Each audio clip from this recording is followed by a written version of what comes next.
Hi, and welcome to Normal Gossip. I'm Kelsey McKinney. In each episode of this podcast, we're going to bring you an anonymous morsel of gossip from the real world. Today, I am thrilled to have with me Jasmine Guillory. Jasmine is a New York Times best-selling author, and her novels include The Wedding Date, which I read in one day and then demanded all of my friends read immediately so we could talk about it. She has also written the Reese's Book Club selection, The Proposal, and Drunk on Love. Her work has appeared in the Wall Street Journal, Cosmopolitan, Bon Appetit, and Time Magazine, and she is a frequent book contributor on The Today Show. She lives in Oakland, California. Jasmine, welcome. I am thrilled you're here.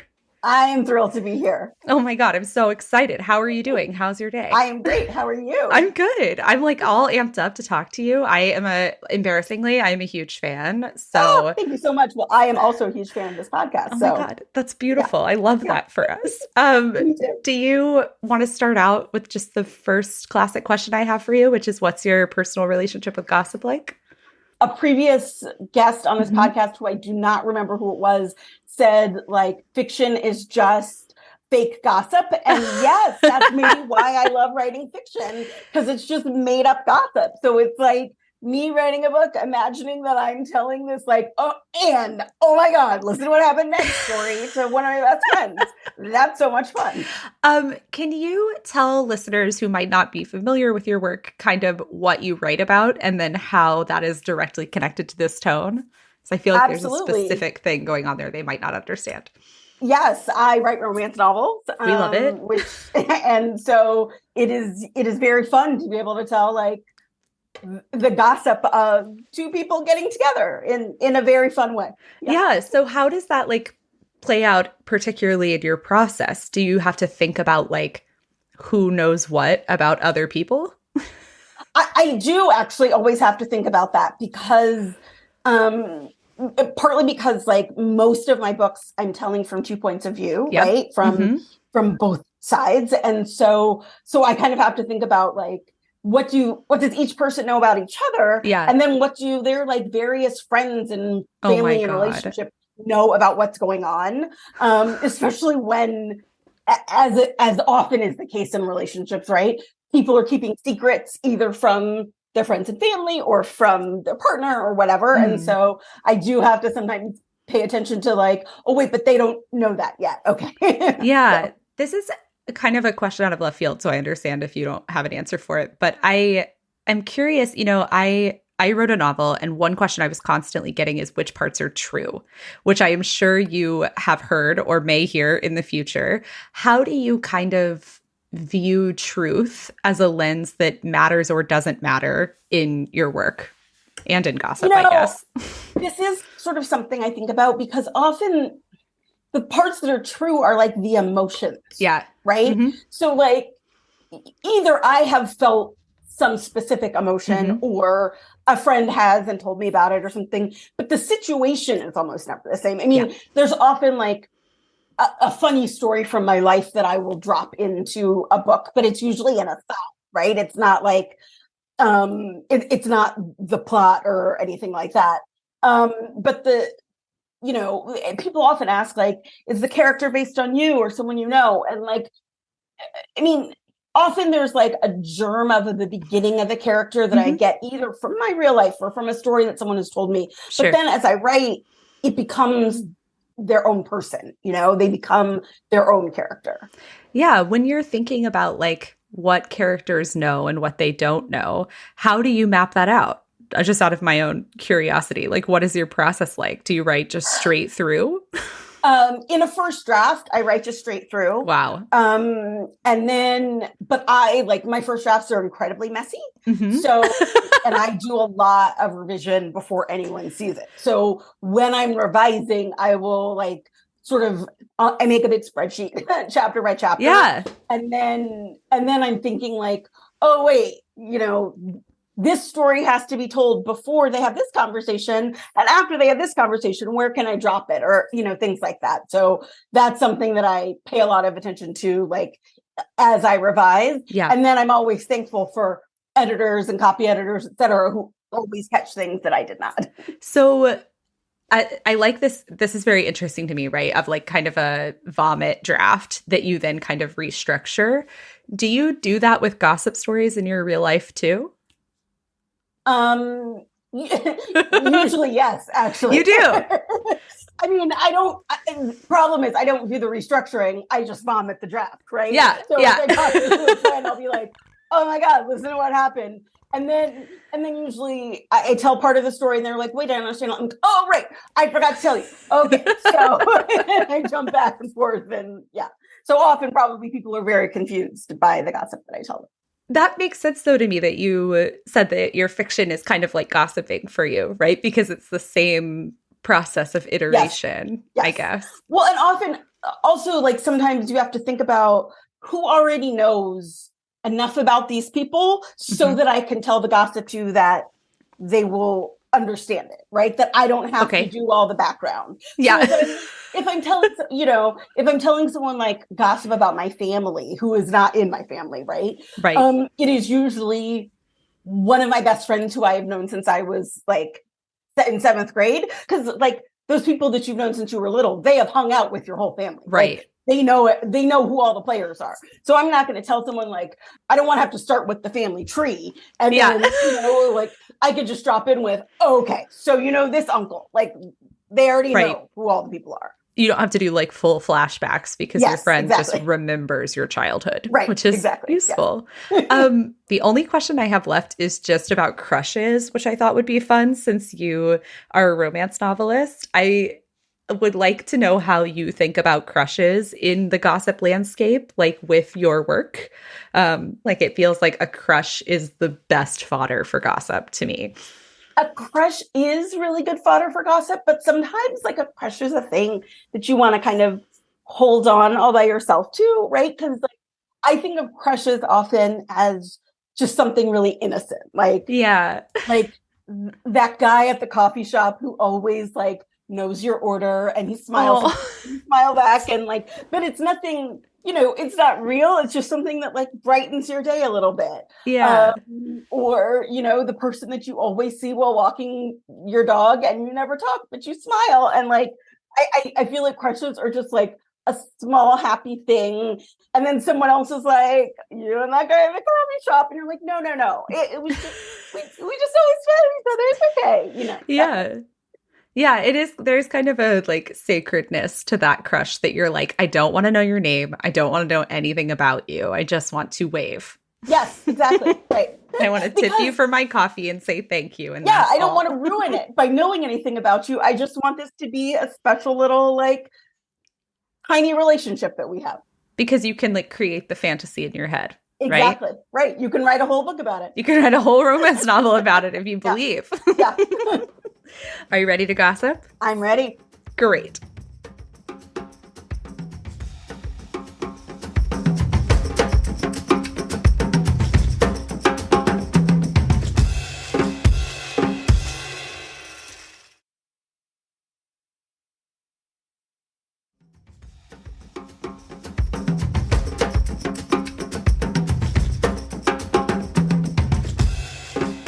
Our friend of a friend today, we're going to call him Luke. Okay. He's in his like mid-30s, very cute, very lonely. For vibe, we're thinking like he has a little mustache. He has a big quad tattoo. Okay. He has one of those tiny beanies that sits on the top of his head.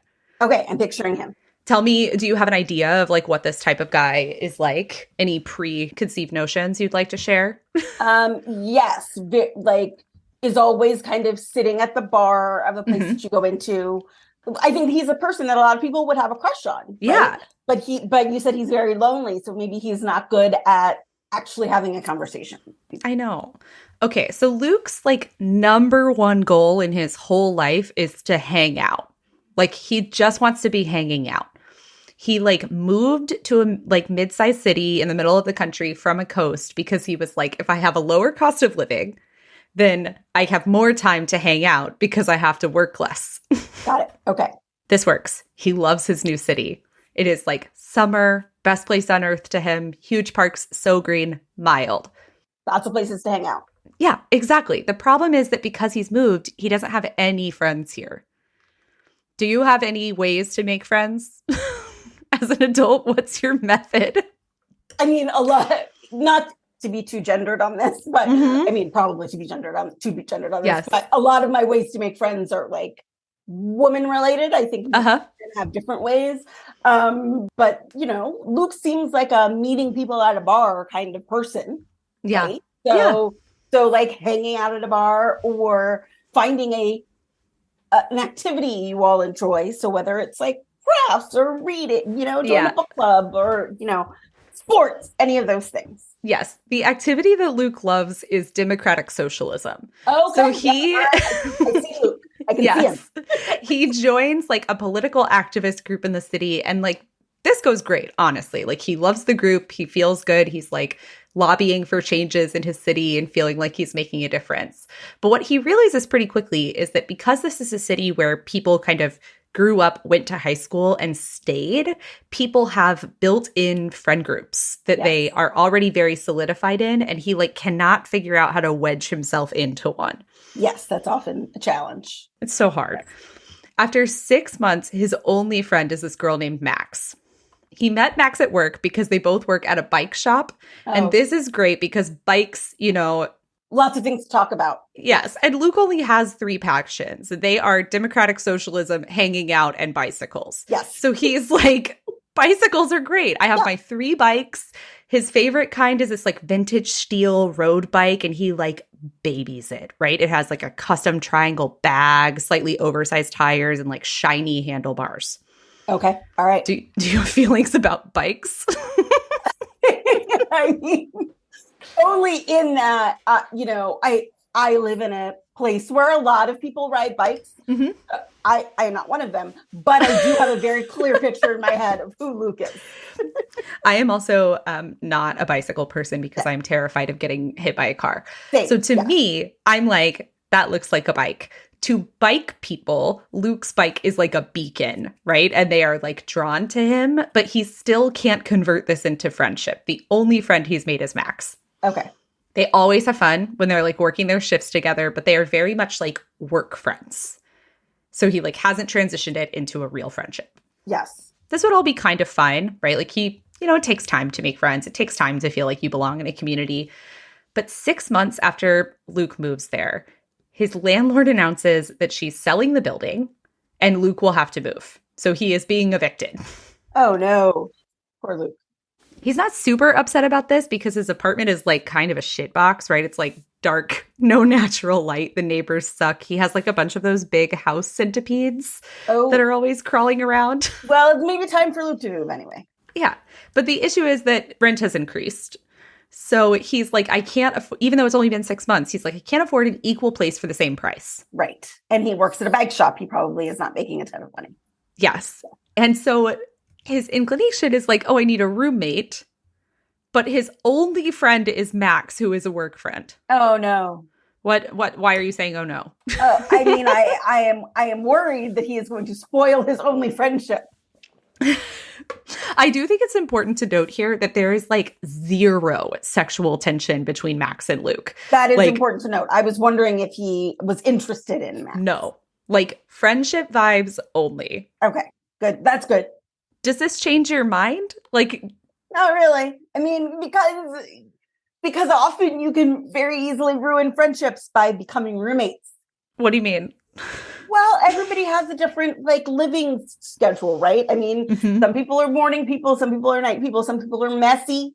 Some people really care about neatness and or like loud, quiet, whatever that can really be difficult for a friendship. Yeah. Luke is like has some of the same fears as you, right? Like he's like, I need a roommate, but maybe I'll just like post on Craigslist or something, right? Like I don't want to ruin this friendship with my only friend who I also work with. Like that seems dangerous. So he goes to work and he's like, well, I am going to tell my only friend about the fact that I'm being evicted because that is drama. And Max is like, well, what did you do to get evicted? And Luke is like, nothing. I'm a great tenant. Like my landlord is just selling the building. What a weird question to ask. I know. And then she's like, oh my God, that sucks. And then she starts asking like a bunch of questions that are clearly like, what kind of roommate are you? Like, she's like, well, are you the kind of person who's clean? Does she want a new roommate? And he's like, huh. So he's like stocking the replacement tubes for tires. And he's like, why are you asking me all of these questions? And Max is like, well, like, what are you going to do? Where are you going to live now? And Luke's like, well, I'm looking, but like, it's hard to find a place and rent is a mess. And then there is this like awkward pause. And Max is like, okay, this is maybe weird, but a friend of mine is moving out of this like excellent house and I can't afford it by myself. She's like, it's a perfect house in this like adorable neighborhood, easy bike to work, great farmer's market, but like not fancy enough that the rent is expensive. And it's a duplex. So it's like a whole half a house with a yard. What do you think? I mean, here's the problem. That is very difficult to turn down in Luke's situation. So you would take it. I mean, if I was in Luke's situation, I probably would, even though I now know that would be a bad idea. Why is it a bad idea? I mean, well, look, it would be a bad idea for me. I know I am not a good roommate for anyone. So I am the messy Why are you a bad roommate? I'm looking at your like immaculately spaced bookshelf behind you, and I'm like, I don't think that you're. There's chaos everywhere around. Okay, so Max is like, would you like to see this house with me? Like, you don't have to commit to it, but would you like to go look at it? And Luke is like, yes. And inside, he's like, oh my God, this is working out perfectly. Like, I was considering this, and then I discounted it because I didn't want to ruin our friendship. And then she brought it up. So, like, voila. It does sound like it's meant to be. Yes. And they go see it, and it's like an older house that's split down the middle. So it's a duplex, like one on each side. And there's a big shared porch. And it's set up like kind of a shotgun house, right? Because it's split. So it's like living room, dining room, kitchen, and then there's a small hallway, 2 bedrooms, 1 bathroom. But it has original hardwood floors. What do you think? I don't know, 1 bathroom. It's That's rough. Tough. And these people are not like super young, right? Like Max and Luke are probably in their like late 20s, early 30s. Do you think you could handle it? I mean, I couldn't. I definitely couldn't. But, you know, maybe, I mean, Luke is moving from a shithole and wants like a place that people can hang out in. So maybe he is like, oh, people can be in my living room. It'll be fun. I will maybe meet some of Max's friends and I will get to hang out more because his number one priority is hanging out. Exactly. And it's really hard to convince people to come hang out with you if you live in a weird apartment with bad light, right? Like nobody wants to do that. Nobody wants that. So they're like, let's put it in an application. So they put in their little application. A couple days later, they get an email that's like, you got it. We need like, you know, your security deposit, your first month's rent. Sign this lease. They're like, great. They sign a lease. A couple weeks later, they move in. It is summer. Like imagine perfect light, right? Beautiful light. They are so happy. They're like unpacking boxes, right? They're moving the things that they bought off Facebook Marketplace into this house. And Max is like, did you see this? And Luke's like, see what? And she's like, this paper. I found it on the counter. And she's holding like a piece of paper with like the property management logo at the top. This document is a list of additional rules and requirements for living in the house. That made my jaw drop. Yeah. Why? Well, that does not seem like a thing to leave on the counter when people have moved in. That seems like a thing to tell. I mean, that seems like a thing that should be on a lease. It seems like a thing you should have told people before they applied. Yeah. Right? Like that. Yes. Yeah. So on this document are a bunch of like kind of nitpicky requirements, right? And it says it's like, these are requirements from the owner of this property. And there's stuff like no leaving stuff on the porch, no storage on the side of the house. The basement under the house is for the owner's use only. No large parties. Quiet hours are from midnight to 6 a.m. You must shovel the sidewalk. And no maintenance or repairs without the owner's permission. How do you feel about these rules? I mean, some of them seem reasonable, like shoveling the sidewalk. The basement is for the owner's use only. Sure. But also just the fact of the rules being given to them after the fact is not great. Yeah. Says It's not good things for what this owner is like.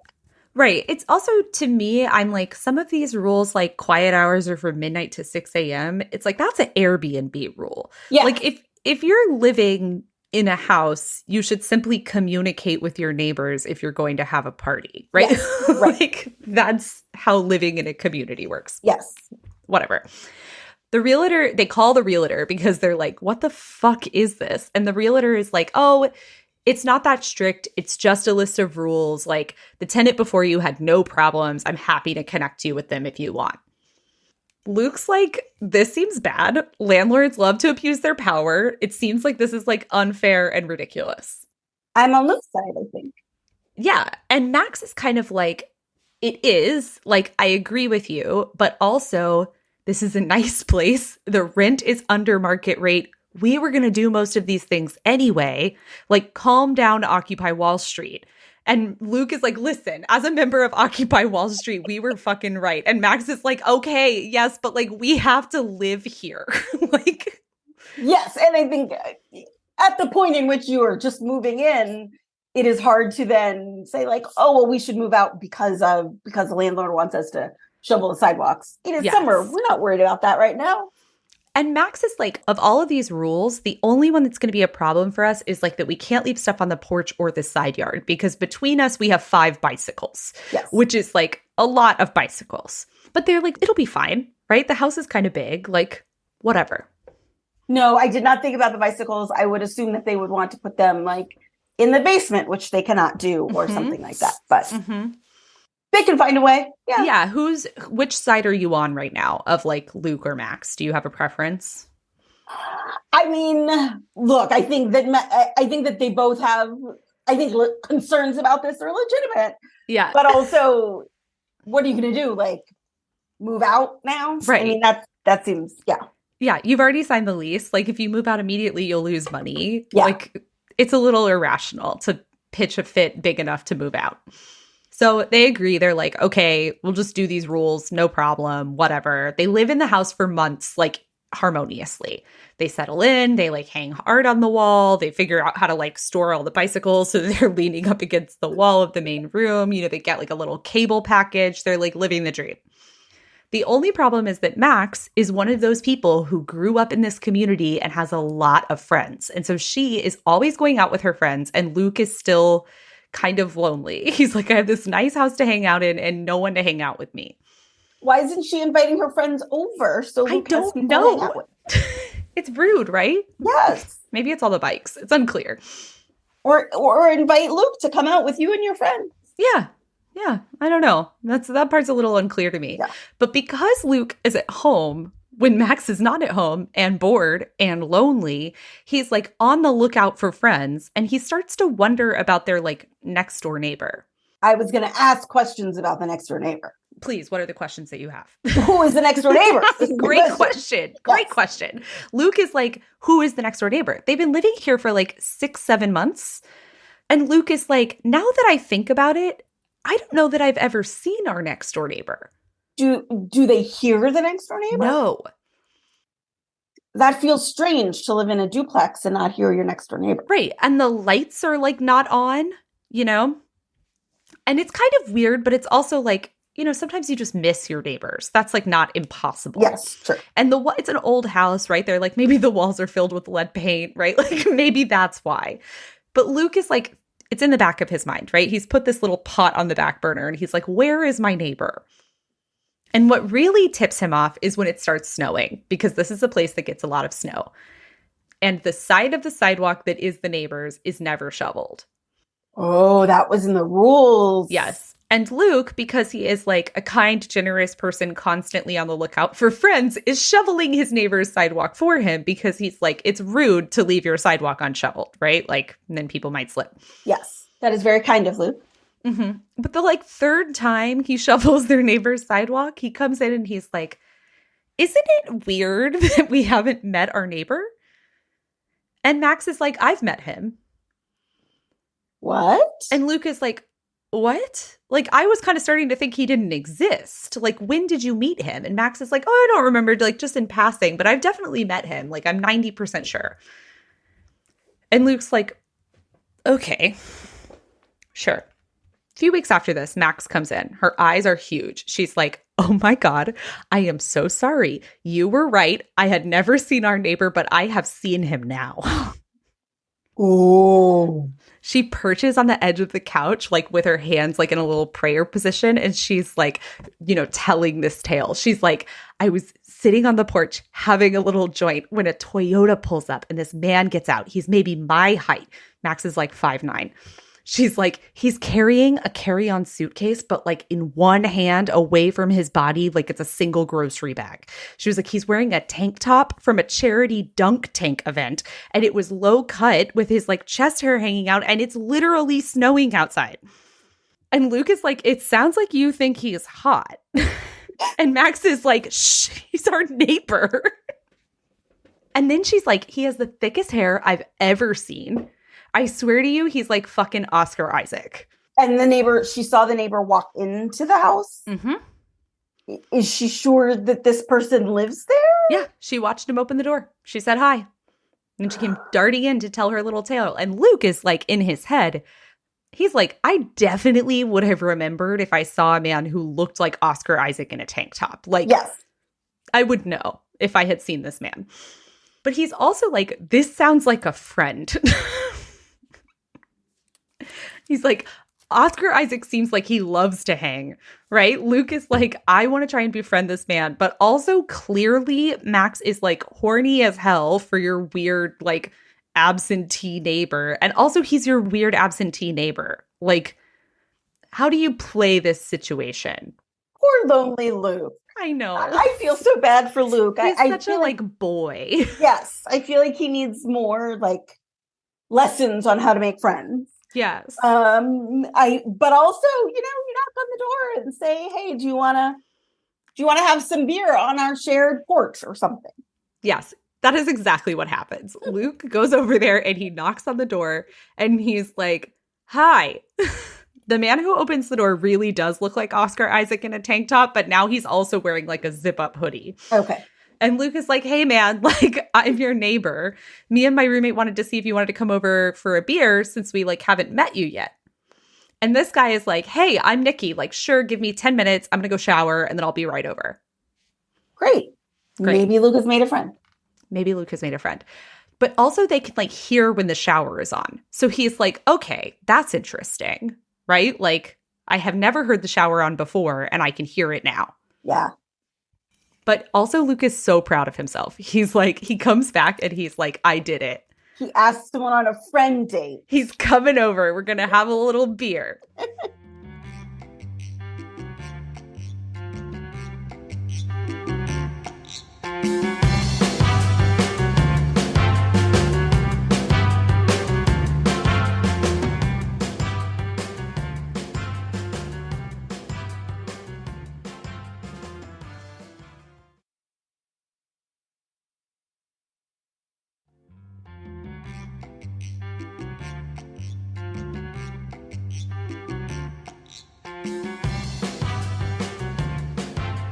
So they're like, he and Max are like scurrying around tidying things up, right? They're like, oh my God, our new neighbor is coming over.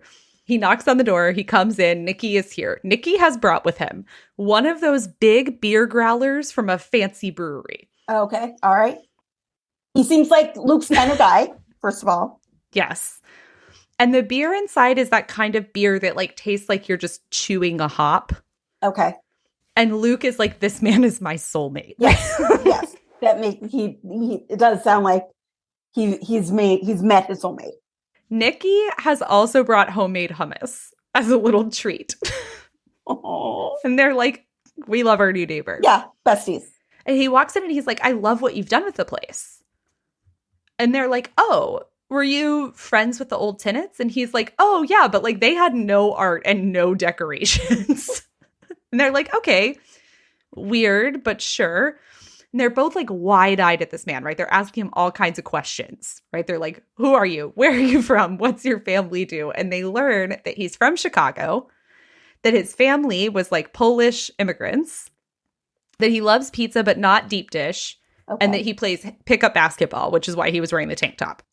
Obviously. Okay, got it. How are you feeling about Nikki at this point? How are you feeling about this whole scenario? I mean, Nikki seems like Luke's BFF, meant to be forever. Yes. Mm-hmm. Also, it feels like Max is getting even more interested. Yes. Yes. Okay.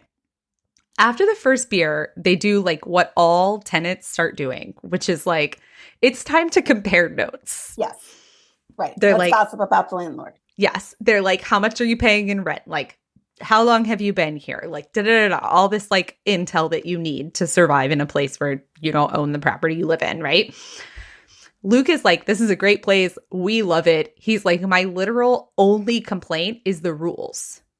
And Nikki's like, wait, which of the rules? Like, he's like, some of them are hard, but like, which ones are you upset about? And Luke's like, well, we have all these bikes and like, we can't put them on the porch or in the side yard. And Max is like, yeah, we've been considering doing some like vigilante renovation. She's like, we have those, like, they have those, I don't know if you know what I'm talking about, but they have these like bracket things that you can install on a wall. Yes, and then the bikes hang on them and then they like close. Do you know what I'm talking about? Yes, I have seen those at, bike-friendly coffee shops near me. I live in Oakland. Yeah. Yeah. Okay. Max is like, if we had one of those, all our bikes would be off the floor. They would stop smudging the walls. And also that you could all be folded over and like not in the way all the time. And she's like, it's easy. We'll just like drill some clamps in. Like, who's gonna know? And Nikki's like, well, you would need to like find the studs. And Max is like, yeah, but we can find studs. Like, we're adults. And Nikki's like, I don't know. I've always asked for permission from the owner because like he's always given it to me. So like, that's something to know. How long has Nikki lived there, first of all? Nikki has lived there for 3 years. 3 years. Okay. So he says. So he's like, just ask. Max is like, well, we could ask or we could just do it. And Luke is trying to befriend Nikki, right? Yes. So Luke is like, he's like, well, why would we even like ask? Like, why wouldn't we just do this? It seems fine. We could patch the wall when we moved out. And Nikki's like, you should just ask. Like, it seems like it's something that would be approved. And Luke is like, damn, you must be a landlord's dream. And Nikki cackles and is like, yeah, I pay my rent on time and I'm never here. That is a landlord's dream. Yes. But this is a perfect segue, right? So they're like, yeah, why aren't you ever here? Where have you been? And Nikki's like, oh, yeah, I don't live here full time. Like, apparently he has one of those like travel jobs where you're always having to go to projects and be there for like months at a time. Okay. Yeah. Yes. And so this is his like home base, but he's there for like a couple months at a time and then he's gone again. Okay. And they're like, okay, this is starting to make a lot more sense. Yes. Why we had not heard your shower. Why we have never heard this man before. Yes. Why he has just appeared out of the blue. Why he's managed to live here for 3 years without us knowing who he is, right? Yes. And they have like a nice end of their beer and then Nikki goes home. Now there are two things that Max and Luke are going to fight about quietly because they share a wall with Nikki. They are, who has dibs on Nikki? Yes. And should we ask the landlord for permission to mount the bikes on the wall? Which problem would you like to conquer first? I feel like the should we ask the landlord for permission problem is the one to conquer first. Partly because now they have told Nikki about it. Yes. So I feel like if they had just done it without telling anybody, that would be one thing. But now they have told Nikki and they just met him. They don't know. He could be a narc. Yeah, that's true. He could be a cop. It's like, you can't be just telling people your vigilante plans. You can. You have to either do your vigilante stuff or not do it, but you can't tell in advance. Yes. So I feel like now they have to ask permission. And Luke is kind of like, because he wants to befriend Nikki, he's also like, we don't want Nikki to be like seeing ghosts, right? We don't want Nikki to think that we're the type of people that just break rules all the time. Yes. Because then like, what if he starts thinking that we're doing things that we're not doing? Yes. Or they could just wait for Nikki to leave again and do it and say, we did ask for permission. I mean, we'd ask, Yes. Infinite options. Yes. Max is like, fine. You can ask for permission. Like, I'm not asking for permission, but if you want to ask for it, like, be my guest. How do you handle the situation with like Luke wanting to be best friends with Nikki and Max wanting to sleep with Nikki? What's your play here? I feel like they can both try. It's not like they both want the same thing. You're like, shoot your shot. Yes, go for it. They decide, like, basically it's up to Nikki, right? Like, we're both going to make our moves and he can pick. Yes. Maybe he'll pick both of us. Maybe he'll pick both. Maybe he'll pick neither. Who knows? Right. It's up to him. Okay. So the next morning, Luke is like, he gets up and he's like, it's time to email the property manager. So he emails the property manager and is like, here's a picture of the bike rack we want to put up. Here's what it would require to be put up. Like, here's how we would fix it after we're done. Can we have permission for this? And the property manager is like, I'll forward it to the owner and I'll get back to you. By the end of the day, the property manager emails back and is like, thumbs up, good to go, put your bike stud thing up. They're like, great. So then, you know, he's like, Luke is like knocking on the wall trying to find the stud, right? Which is like a siren call if you are anyone's neighbor and like knocking on a shared wall. So Nikki comes like trotting over and he's like, what's up? What are you doing? And Luke's like, oh, sorry, I didn't know you were home. And Nikki's like, I'm home, but like, what's up? Why are you knocking on the wall? And Luke's like, oh, I'm putting up this stud bike thing. Like, I got permission. And Nikki's like, do you need a hand? And Luke's like, yes, I do. I need help badly. I have a friend now. He's going to help me put up a bike thing. It's all perfect. Yes. And Nikki is like a handy guy. So he's like, let me go get my stud finder. And Luke's like, amazing. Yes. Yes. So he comes over with his stud finder and he's like, beep, beep, beep, beep, beep, beep, beep, right? Finds the little studs. They put up the thing. Luke's like, this is going great. The bikes are off the floor. They're no longer smudging the wall. Nikki is here. And so Luke is like, I too have, you know, a growler full of beer. Yes. Would you like to have a beer? It's like the bro-friend mating call. I too have a growler. I too have a growler. Let's compare.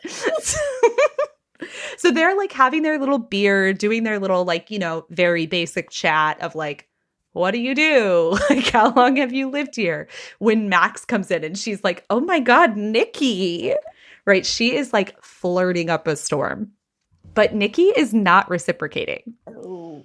He's just like, he's being like, oh yeah, hey, good to see you. Like also treating her like a friend. Yes. And so at some point, Max is like, this is not working. Like, I'm going to go to my room. You guys have a good night. And when Nikki leaves, he does not like try to get Max's phone number. He's like, Luke, man, like, can I have your phone number? Like, if you need help again, or if you just like want to chat. I don't have a lot of friends here because I'm always gone. Oh, this is the best day of Luke's life. Like Luke's face is like the heart eye emoji right now. Yes, he's so happy. He's like, Nikki's cool. He plays basketball. He wants my phone number. Like, everything is coming up Luke. Yes. If you exchange numbers with a potential new friend, when do you text them? Like, what is your move here? How long do you wait? Do you have a protocol? Do you have any feelings about this? Oh, this is a good question. I feel like either, I think that immediately, right, you just text each other to be like, we have each other's numbers. Yeah, sure. And then you text if you have, for a specific reason. So like, okay. You know, oh, there's a new brewery down the street. Do you want to go hang out there or something? Yeah. Like, yeah. So maybe maybe a few days later for a reason, because you want to like start the friendship to be real. You got to keep it up, right? Yeah, I love this standard. I agree with that. I would definitely be like thinking about this, right? Of like, I would probably have a whole complex about like when you're supposed to text someone. Yes. Luke does not really have this complex. No, he's a man. Yeah.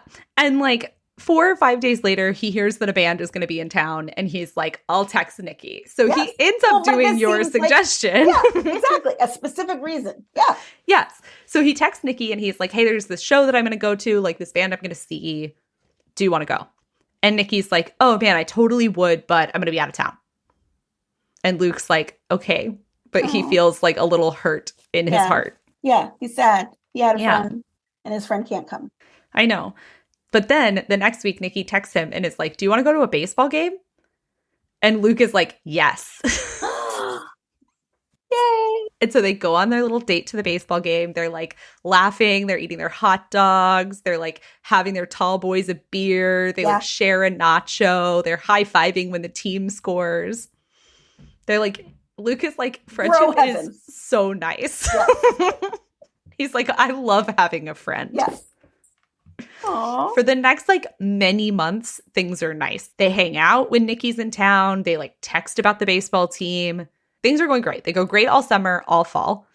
In the winter, a little over a year after Luke and Max moved in, a huge blizzard comes through and the power goes out. Ooh, okay. And Luke like goes over and knocks on Nikki's door, but Nikki's not home. He texts Nikki and is like, what do I do? Nikki doesn't respond, so he calls him. Nikki's like, what's up? And he's like, do you know how to turn the power back on, like where the breaker is, right? Because they're usually those little switches that you can just flip. And Nikki's like, oh, yeah. You need to flip this specific switch, but it's in the basement. And Luke's like, I thought we weren't allowed to go in the basement. And Nikki's like, yeah, the door is in my like apartment. And like we're not supposed to go down there, but like you could if my door is unlocked. But of course, Nikki's door is not unlocked. Right, because he's not there. Yeah. So Luke like calls the property manager, and the property manager, comes out a few hours later. By then they're freezing, they're frustrated, they're cold. We will now zoom forward a few months. Okay. Zoom.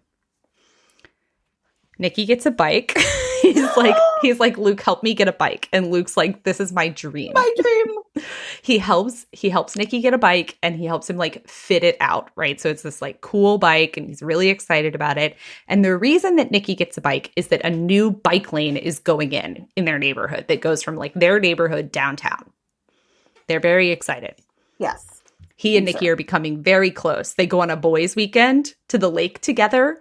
To the lake. Wow, I know. That's very romantic. Luke meets some of Nikki's friends. Oh, he has more people to hang out with. I know. And now like Nikki's friends are becoming his friends. Oh. One of Luke's friends like moves to the city, and now they're in like a circle, right? Oh, that's wonderful. Okay, but here's my question. Please. Where's Max in all of this?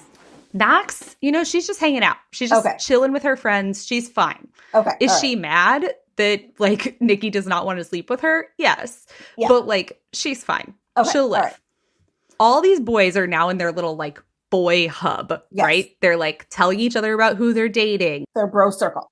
Yes. It is everything Luke could have possibly wanted. He's like, people come over to my house and hang out. Aww. We're having a great time. The new bike lane means that it's like really easy for people to get here. Like this is great. Everything's turning up, Luke. Yes. But then a few months later, an organic coffee shop / grocery store goes in across the street. Oh my goodness. And this is the kind of grocery store that has like 5 types of kombucha on tap. Oh, yeah. I know the kind of grocery store. Yeah. Tell me what you know about it. I mean, it's going to have lots of different kinds of like vegan salads. Yes. Excellent like dried fruit assortment. Yes. Many different kinds of cold brew. Uh-huh. Yes. One of the things they're most excited about in this house is that they have a bunch of kinds of tinned fish there. Oh, right? Like a whole shelf of tinned fish. Yes. Do you anticipate a problem with this fancy coffee shop / grocery store going in?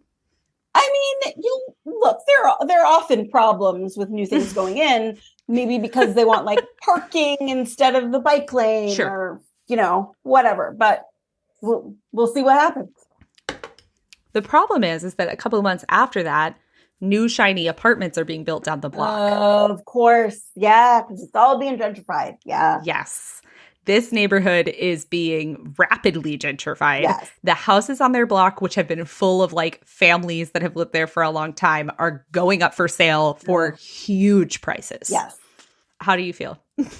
Well, if I was Luke and Max, I would start worrying about my own rent situation. Yes. And by this point, like they've been here a long time. They've been in this house for 2 years, 3 years probably at this point. And every year that they've been there, their rent has gone up a totally manageable amount, right? Like it's gone up $100, $50, like easy. But now the neighborhood is getting fancy. Yeah. And it's getting expensive. And so Luke is panicking. Yes.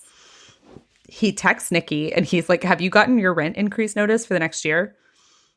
Nikki's like, nah, I haven't, dude. Like, I haven't gotten it yet. They usually send it like closer to the year mark, right? So like, I haven't seen it. And Luke is like, this guy's politically active. He's like, let me learn my tenant rights. Yes. The city he lives in, like, thank God, has a law that requires a 90-day heads up if the rent is going to be increasing more than a certain amount. Let's say like 10%, right? So he's like, if I don't hear before the 90-day mark, they can't raise it more than 10%. And he's like, I need to know what is going to happen here because it's hard to find an apartment. Right.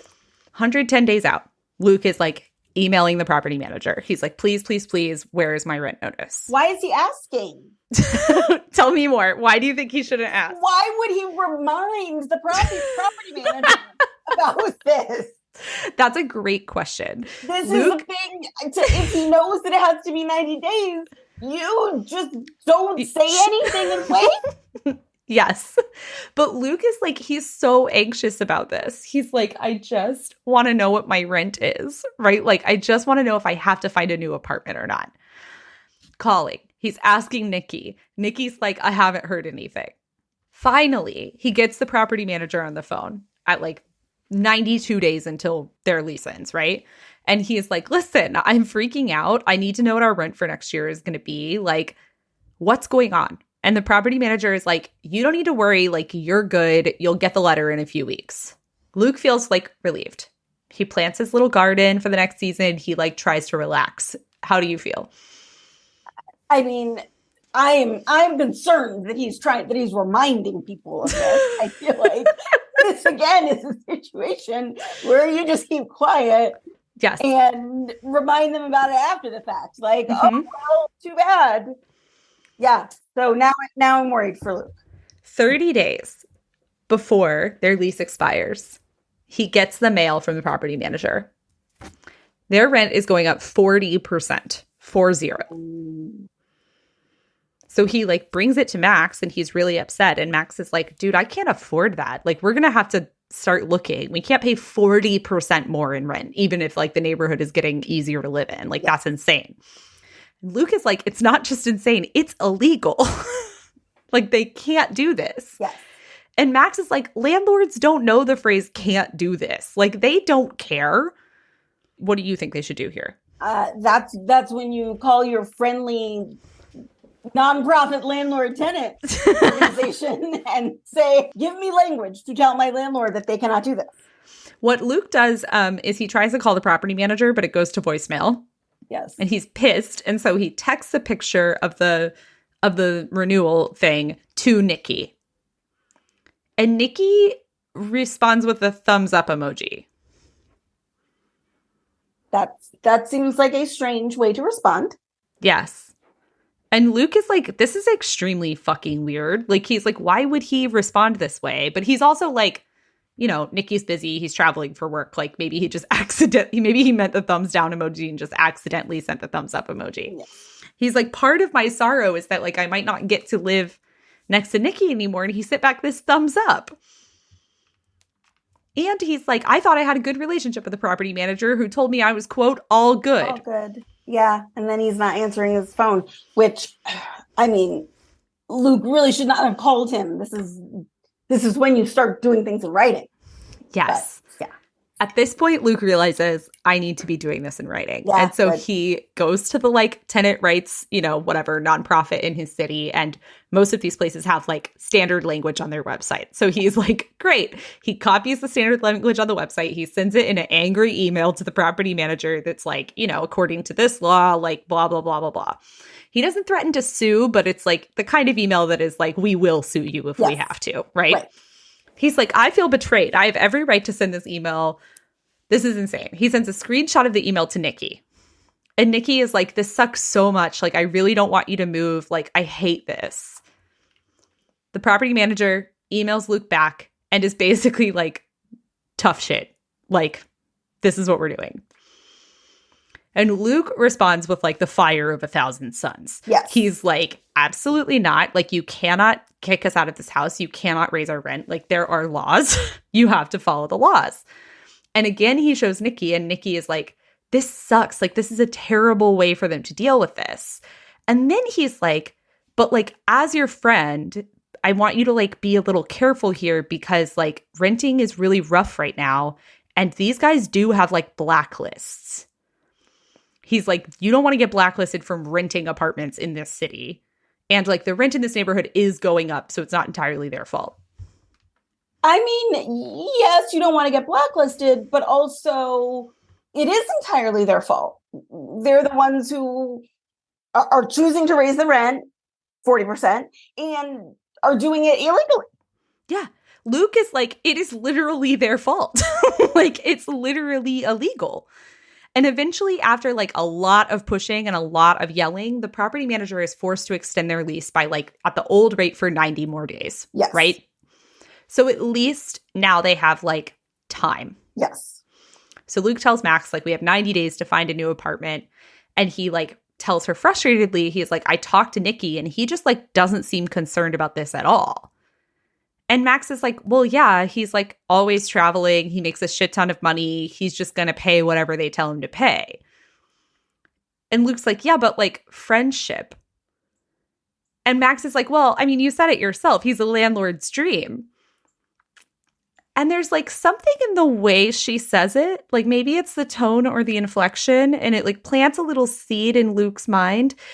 And that seed is a question, which he voices to Max. And the question is he a landlord's dream or is he my fucking landlord? This is what I was going to ask. Tell me why.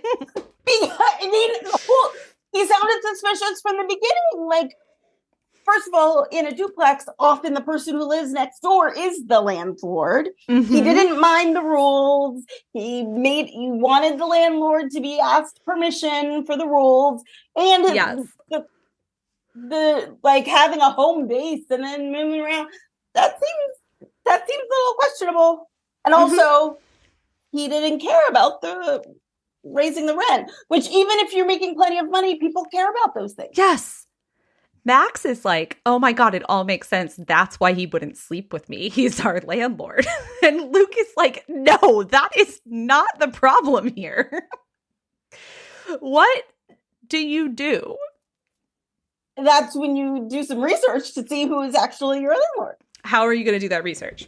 Well, I mean, this depends totally on like the city and what the rules are. But usually you can look up who owns a property. Mm-hmm. Yes. I will say, like, for people who need to know this, most cities that are not places very populated by celebrities have public databases of, like, individual properties, right? Like, who lives at this address, and the database will tell you. Who owns this address? Yeah. Sorry. Yeah. Who owns this address? Luke does not know this, obviously. Right. He Googles his own address. And what he finds is the Zillow listing. Yes. And the Zillow listing has like the purchase date and the price, which was like $12 when it was bought last, and the square footage and like property tax records, but like nothing else. He like wants to dig further, but he's like not good at research. Yes. He's like, nothing in my life has prepared me for this. Yeah, right. He's like, I can't find anything. He's like, you know who's good at research? Max. Max looks up all her Hinge dates and what their salary is and where they live. Max is able to find everyone's information. Yes. And so he goes to Max and he's like, Max, please, like, help me figure out who owns our house. Yes. And Max is like, absolutely, I'm happy to. So Max does her little, like, you know, novice FBI training research. And Max comes back and is like, the house is owned by an LLC. She's like, so, you know, it could be Nikki's, but it could also be anyone's. Yeah. And Luke's like, well, what's the LLC? And Max is like, I don't know. It sounds like some town in Ohio. And Luke is like, yeah, but like, what is it exactly? And Max is like, oh, it's Tupelo. And Luke is like, Tupelo? Like Uncle Tupelo, the Wilco song, Nikki's favorite band? And Max is just like staring at him. She's like, I think that you might be like losing it. And Luke is like, Nikki has a Wilco tattoo. Like, he loves Wilco. And Max is like, okay. Do you think Luke's being insane? How do you feel? I mean, I was going to ask, what is the name of the LLC? Because people do name these things after, like, I don't know. Yes, their favorite band. Right? Wait, so you don't think he's being insane? No, I don't think think that he's being reasonable. I think he's being reasonable. Yeah. You believe that he's the landlord, that Nikki's the landlord. I mean, I think further research needs to be done, but it's currently leading in that direction. Luke is like, I also think more research needs to be done, but also I don't know how, and I need to focus on finding a new place to live with Max. A couple weeks later, some mail of Nikki's ends up in their like mailbox, which happens all the time if you have ever rented. Yes. And in the stack of mail that is Nikki's is like a Bernie Sanders mail addressed to the Tupelo company, a brochure for the baseball team, and a bill addressed to the LLC. And Luke is like, Bernie Sanders, our baseball team, Wilco, 3 strikes, you're out. Like, this is Nikki. And Max is like, yes, he lives here. Like, of course his mail comes here. That doesn't mean that he is the LLC owner. Yes, this is true. Luke is losing his mind. He's like, either I am losing it, or my literal closest friend, my best friend, owns the property that I live in and raised my rent by 40%. And also has not told you about it for the past 3 years. Yes. And he's like, if I accuse my friend of being my landlord, that could ruin our friendship, right? He's like, but if I don't ask him if he's my landlord and I believe it anyway, will that also ruin our friendship? He is not prepared for this. He's like, if this level of deception is afoot, did we even have a friendship? Oh, poor Luke. Yes. What do you think? I mean, I think this is when you ask Nikki, hey, do you happen to know who our landlord is? And see what the answer. I love this strategy. What Luke does is talk at Max about it until it is time for them to move out. Yes, yes. And Max is like, I don't know what to tell you, dude. Like, I've pulled the stuff I can pull. That's all I've got. Also, Max does not care because she has to move out no matter what. Truly does not care. And Nikki never slept with her. So yes, she's like, this has answered my only question, which is why wouldn't he sleep with me? And so I don't care anymore. Yeah. Do you have any other levers that you could pull to figure this out in your head? Or that you would like to pull? I mean, there's probably more research you could do, but I think at this point, they need to have a conversation. So the problem here is that Nikki is not coming back from his work trip until right before they would have to move out. And Luke is like, I want to confront him. He's like, my friendship is at stake. Like, I love this man and he is secretly breaking my heart. Like, I just want the truth. I have to ask him. And Max is like, do not ask this man if he is our landlord before we move out. Because if he is our landlord, you are going to lose us our security deposit. Yes. And Max is like, my interest is in our security deposit. Yes. We are very close to the end. How do you feel? What would you like to do? Whose side are you on? I mean, at this point, I'm on Max's side only because I feel like Luke has to keep his roommate's interests at heart when it's about the money. Yeah. And if Nikki was not out of town, I would say they could have a conversation about it, but that's a hard conversation to have over text. Yeah. I think Are You My Landlord is a conversation you should have in person. In person. Generally. Yes. Luke is like, okay, Max, I agree with you. I will not bring this up until we are moved out. I promise. And he's like, I'm not even sure if I he's like, I don't know. I don't know how to have this conversation. I'll just wait. We are now at the final update. The final update is that on move out day, Nikki was there to see them off. So they got all their stuff loaded, that he helped them carry their boxes to the U-Haul. And Luke is waving, right? Waiting in the car for Max to join him. And she hopped in. And she's like, I did it. I asked him if he owned the house. And what did he say? Well, the question is, you're Luke. Do you want to know? Yes. You do? Yes, absolutely. Unfortunately, Luke did not want to know. What? He decided that it was more important to him that the power of their friendship stay intact than he know whether or not this man was his landlord. What is wrong with him? He just wants a friend. Oh my goodness. But he will always wonder now. I know, right? Wouldn't you wonder for the rest of your life? I would wonder for the rest of my life. I mean, I would sort of be convinced for the rest of my life. Yeah. I would not really wonder. I would just be convinced forever that A, this man was my landlord, and B, had been keeping it from me for years, and then C, raised my rent to force me to move out. Yes. I think what happens here eventually is you get too drunk and are jokingly haha, you're my landlord to your best friend. Yes. I cannot believe. I know. He was just I don't want to know. I don't want to know. I have obtained like pinky promise, cross my heart swear from the people who sent this in that if he finds out, we will be told. But we don't know. Okay. First of all, I cannot believe that Luke did not ever ask him once he moved back and was like helping them move. You don't have that conversation. And then I can't. Wow. Well, also, if I was Max, I would have just told him the answer right off. Yeah. I would not say. Yes. I asked him. I would say I asked him, and that would be it. There's like something kind of beautiful about the fact that Max like knew enough to be like, I don't think this man really wants to know. Yeah, I mean, Max had lived with Luke for the past few years. She knew him well enough to. Yes, to be like, I will protect you from yourself.